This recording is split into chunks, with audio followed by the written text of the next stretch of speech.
All right, let's get started here. Let me just go to again. If you can kind of boil it all down for me, what is the point, guys? Summer travel outlook. So, at the beginning of the year, we really thought because there's some economic headwinds happening that we might see a slowdown in travel, but that really hasn't materialized. We have seen airlines warn that they're seeing a slight reduction in demand, but that's mostly for domestic flights, and premium demand remains really strong. So, the Points Guy and the Harris poll just conducted some polling. We found that people are still wanting to travel and they're going to spend as much as they did last year on travel. So we're really not seeing a big drop off in demand, even though there is some headwinds in the economy. And if I can have you do the same, but as far as prices, what's the outlook for travel prices this summer? The really good news for consumers is this is the first year in about five that I've seen prices coming down for flights. That's true of flights and hotels, anecdotally. But we are seeing a lot more deal alerts this year. So we're seeing routinely fare sales under $500 round trip to Europe. And that's not just on startup airlines, that's on, Delta, United, American Airlines. We're seeing some remarkable deals to places like Europe that have been so hot for so long. So that's really good news for consumers. Of course, that comes about because there is some slowdown in the economy, but that can be a good time for consumers to book flights, hotels that are a little cheaper, and also to use points and miles they may have been hoarding. The airlines are making more seats available on their planes right now too. So win-win for consumers right now on that front. Yeah, you mentioned that we're not seeing too much as far as demand dropping. Are airlines doing this out of fear in anticipation of demand dropping over the summer and people just not taking these vacations? I think that's definitely a part of it. We've also seen airlines really max out their schedules for summer travel because there has been so much demand. So they're flying larger planes, they're offering more routes, and some of those seats may end up going out unsold, and that's why you're seeing a little price drop off. But the airlines also have seen some legitimate weakness, especially in the early part of the year. They were saying bookings were down pretty substantially. So that's something to watch. It seems like it's stabilized a bit since then. I haven't heard as much about that in the past couple of weeks, but I have seen the evidence in lower prices for flights. Let's talk about specifically domestic flights. What kind of savings are you seeing out there this summer? So we're seeing year over year price drops anywhere between 3 and 10%. I'm routinely seeing flights to Florida under $200. We just haven't seen that for a while. Also seeing places like Las Vegas on sale for the first time in a long time. Trips to California you can find if you book far enough in advance under $300 from the East Coast. So we're seeing some deals on domestic flights that we really haven't seen in quite a while. Let's talk a little about late summer traveling. Should people wait to travel later in the season to find cheaper prices? Yes, absolutely. One of my favorite things to tell people is travel in shoulder season. So I love if you can wait and to book your trips for September, October, some of the best times of the year to travel. You have destinations more to yourself, prices are lower. You'll save money on flights, you'll save money on hotels. So it is a great time to travel. The problem is if you have a family and kids, that's not going to always work with school schedules. What's really interesting is airlines like Delta have said that the summer season ends earlier than it used to because people are going back to school so much earlier. So that means we're seeing the end of August, we're seeing a lot of deals too, which is really unusual. And that's a new phenomenon this year. Let's talk about hotel rates because AAA is reporting that they are experiencing hotel prices up about 8% for the summer. Is that what the Points Guy is also saying? So I am seeing anecdotal evidence of better deals on hotels, but here's the dirty secret for hotels.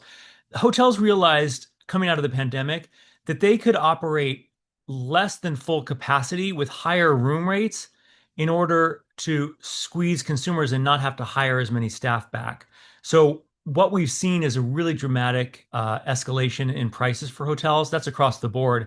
That's all the way from Hawaii to New York City. So I have not seen a lot of deterioration in prices for hotels because I think hotels would rather just keep the prices high than fill every room, which is really interesting. I will say there are some bright spots. Places like San Francisco and Chicago, I am seeing a lot of hotel deals. So anytime a city gets beat up in the press, I usually see some good deals on hotels. So if you've been hankering for a trip to San Francisco or Chicago, now may be the time to book. Great cities that you can get for a discount right now that's really unusual. Very fascinating. Let's talk about oh, you already mentioned that, how people can, anywhere else, you mentioned domestically, any international destinations where you can find cheaper hotel rates? So I will say go where the US dollar is strong in general when it comes to hotels. You're gonna get more bang for your buck.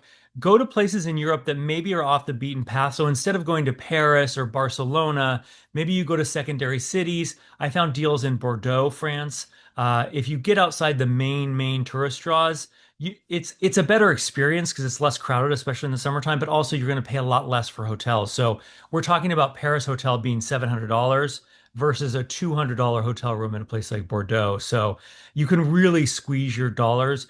Spend one night in Paris and then save the rest of the trip. There's so many great places to see outside the major cities of Europe that it's always worth at least exploring. Not to mention a more unique and authentic experience, I think, than the tourist hubs. Exactly, especially in the summertime when it's crowded. I mean, the worst place to be is July in Paris, I think. Right. Let's talk about cruises because I'm hearing that cruises are seeing a resurgence, hitting pre-pandemic levels. What are you seeing, and why do you think this is? For a long time coming out of COVID, the only deals that you could find were on cruise ships. So that is no longer the case. The days of deals on cruises are over. They're all at capacity. They're all selling out. There's waiting lists for cruises now. You're going to pay top dollar. So very few deals out there for cruises. It's a great way to travel. I think during the coronavirus pandemic, people were really terrified of cruising, but those fears have gone out the window.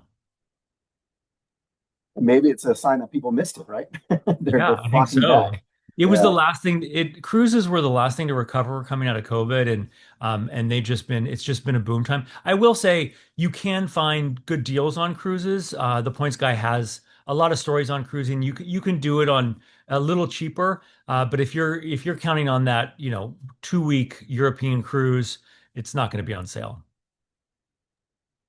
What are the top destinations for the summer? So the greatest hits are still the greatest hits. So places like Florida, places like Cancun, Paris, Rome, Tokyo is extremely hot right now. But there is some interest in secondary cities. I think national parks are going to be hot again this summer, and I think with the international foreign policy climate the way it is, I think a lot of Americans maybe traveling, but maybe traveling within the United States. So Hawaii is really hot right now. And contrary to what I've been saying, there are some deals to be had in places like Maui. So Hawaii may be another one to consider. Always a big one for families in the summertime too. Well, I was going to ask you that if the president's policies, economic and on immigration, if they are impacting uh, travel and rates that you're seeing. So we are seeing a huge impact on inbound tourism. So not Americans, but Canadians coming to the United States, Europeans coming to the United States. The numbers are down pretty significantly. That said, it hasn't been as bad as the media has been reporting, and we're still seeing a ton of demand. And I would add, Americans are still traveling just as much as ever. All right, let's talk about the best discount destinations. What advice can you give us on that? Okay, so again, I think you got to go where the US dollar is strong when you're traveling internationally. Places like Turkey, Colombia, even in Asia, the US dollar is very strong right now against the Japanese yen. And that's one of the reasons that Tokyo and Japan have been so hot. So go where the US dollar is stronger. Tokyo is not going to be a deal, but the secondary cities in Japan may be a good deal. And of course, anywhere you can go in Southeast Asia is going to be a remarkable deal. Places like Thailand, good prices on those. If you can go to Cambodia, Malaysia, Indonesia, you can find some really good bargains. I think that's an interesting place to look. South America, I mentioned Colombia.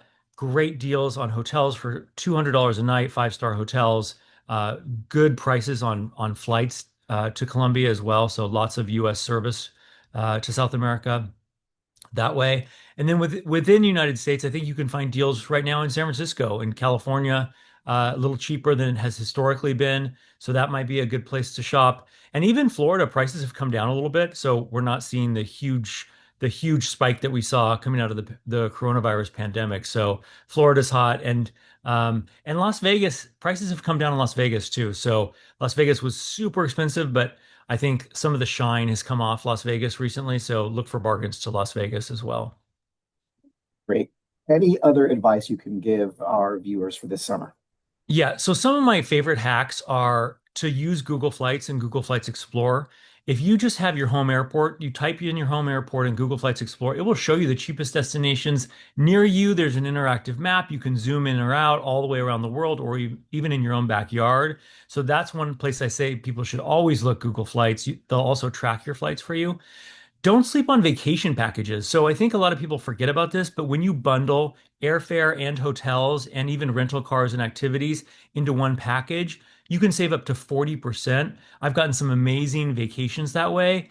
Now, there a note of caution on that. You do have to, it does book through a third party, so it's not booking directly with the airline, but at 40% off, I think it's probably well worth it. So set those alerts and then look for deals. If you see a deal, jump on it. But Google Flights can help you track for those deals. And then finally, subscribe to the Points Guy newsletter. We put out deals all the time. We have a daily newsletter where we write about deals. And then third-party sites like Going or Thrifty Traveler, they have subscription services where they will email you alerts for low airfare prices. So some of my greatest hits there. Well, thank you so much for your time and great meeting you. Anytime. We'll be in touch. All right, cool. All See you right. later. Take care. Bye bye. Bye.